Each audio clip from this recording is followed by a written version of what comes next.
Good afternoon. I'm Simon Spalter, and this afternoon I've got Ian Pearson Brown, the founder of Pride in Tennis, with me. Good afternoon, Ian. Good afternoon, Simon. It's a pleasure as always. It's great to have you with us, and hopefully by the end of this little video, we're going to understand a little bit more about Pride in Tennis. But before we get started here, and talk about Pride, I'd like to just talk about your background. What do you do? Where have you come from? What have you been doing? And what do you do now for sort of your day-to-day life, if you like? So I'm based in the northeast of England, so I'm a proud Geordie. I've worked in and around tennis all my life, both as a volunteer, as a club committee member, and also as a tennis coach. So I've worked part-time or full-time since I was 16 years old, based in Gateshead in Newcastle. And I'm one of the few openly gay male coaches in the UK. And that has a big part to play in why I set up Pride in Tennis. So as a kid, I was that typical sportsman Geordie kid, loved my football, loved my racket sports growing up. And then when I was 13, I realized I was gay. And suddenly my life turned upside down because I didn't think you could be gay and be involved in sport. So I had a lot of mental health problems with my sexuality. Unfortunately, it led to some serious dark times and even some attempts to take my own life. And it wasn't until I was 30 when I actually came out in the sports area, because I felt I was worried lots of things would go wrong, such as parents would take the kids away from my coaching, my fellow team members would stop speaking to me, things like that. And when I came out and none of that happened, I suddenly realized that tennis actually can be a really inclusive space for LGBTQ plus people. Why aren't we talking about it? So I contacted the LTA after I'd come out, and I'm going to be kind and say they weren't in the right space to be able to do anything in terms of promoting visible inclusion for LGBTQ plus people. So I spent a period of time volunteering in football. I'm a United as One ambassador for Newcastle United Football Club, and I am an EDI, that's Equality, Diversity and Inclusion consultant for Newcastle United Football Club. I now do a similar role for the LTA. I sit on their idea group as an EDI consultant. In February 2022, having had many discussions with the hierarchy at the LTA, together we launched Pride in Tennis from the National Tennis Centre. And since then, I've been co-chair of the organisation as we've gone from strength to strength, bringing LGBTQ plus inclusion into tennis venues around the UK. Thank you. A great introduction. And I'm sorry to hear that you did have some challenges on your journey, but all seems good right now. So good to hear that.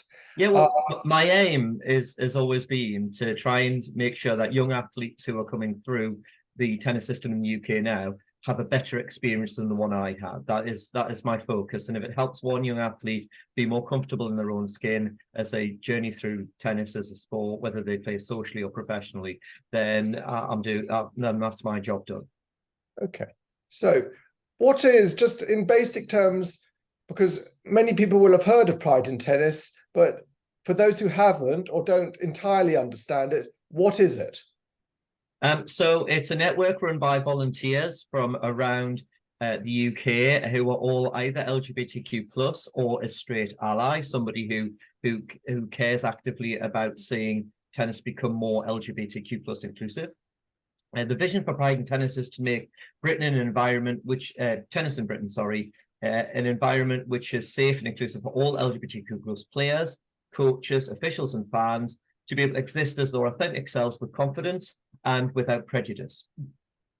And we've kind of got 6 pillars. We're quite a wide-ranging organisation in how we affect that.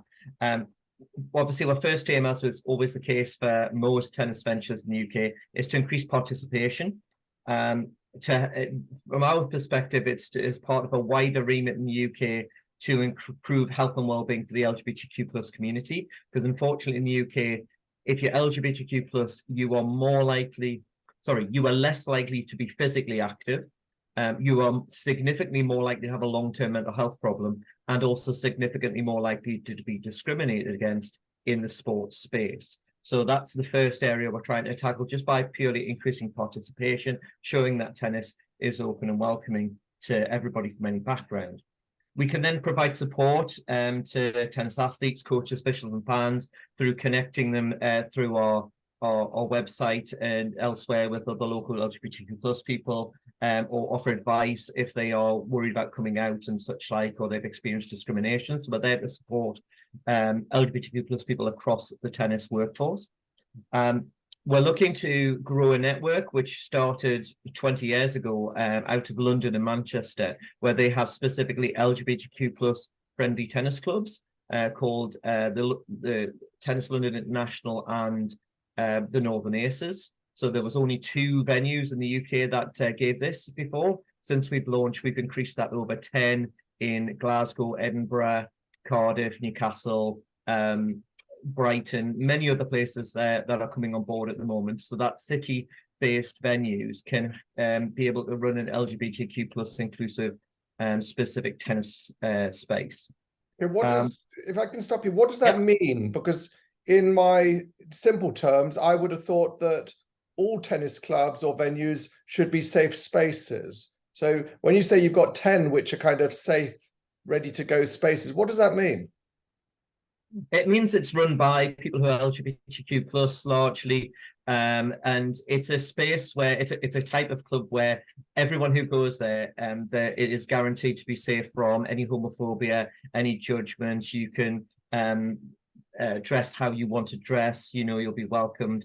I'm not saying that most mainstream venues aren't like this. However, some LGBTQ plus people might have perceived or real barriers to attending mainstream tennis clubs. And so we set up these stepping stones, if you like, into sport for them so that they can attend those first, feel safe, get a feel for the sport, and then be able to go on to mainstream venues. And we've seen examples of that throughout the UK. In Manchester, I know people who go bypass the local tennis club in Leeds to travel all the way across to Manchester to just play with the Northern Aces because they find that environment more comfortable for them. And there again, I've seen people who've gone to that club and then have moved on to a regular tennis venue now and aren't there anymore. So these spaces, from our perspective, are quite important as a way of being able to hook in perhaps an audience that has been switched off to sport in the past, whether that be through their experiences at so it's in effect, you could describe it as a stepping stone. It's a stepping stone. It's a very safe space. It's a stepping stone to then lead to being able to feel confident to then be introduced into any club across the country. Because in effect, every club should be ready to go. Well, you're right, because another of our aims is education, and the education is to side of is a program called Rally Allies, and it is something funded by the LTA Foundation for us, and we deliver free training and resources for any LTA registered venue to be able to get access to allow them to make sure they are being open and inclusive. There are many identified barriers for LGBTQ plus people. A lot of them are subtle, that perhaps not obvious, but if people are aware of them, then they know there's some very simple solutions how you can make your venue open and welcoming.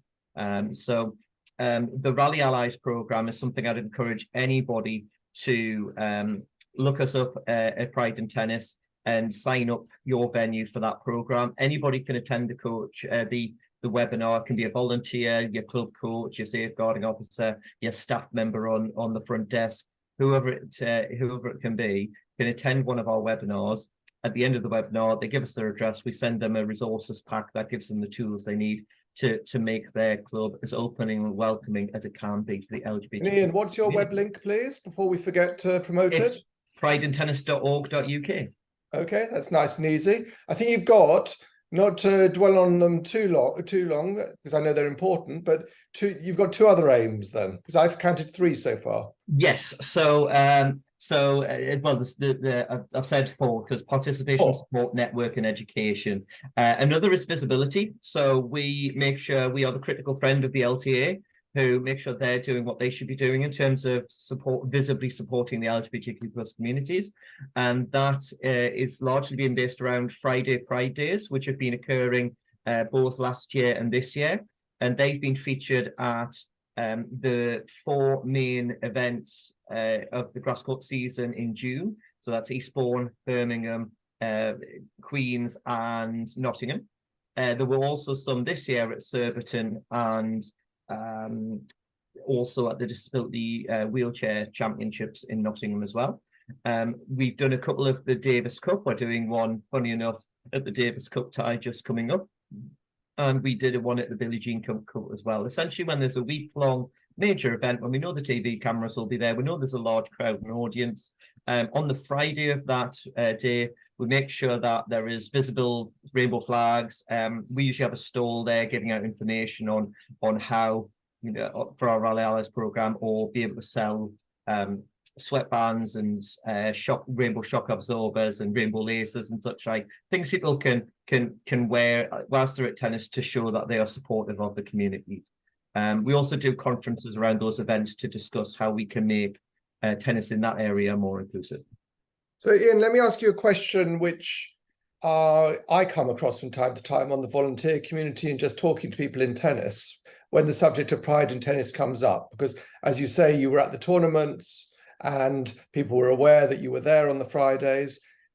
A lot of people are familiar with pride in tennis, but they often worry within their clubs and their venues that they may be using, and I'm sure your courses help on this, but they may be using the wrong language when they're talking to people, and that makes them nervous, and it could even make them back off from being supportive because they're kind of thinking, well, I want to help, but I'm nervous. I might say the wrong thing. Somebody might get upset. I think you get my point. So how do people deal with that? I know that's part of your course, but give me a minute on that.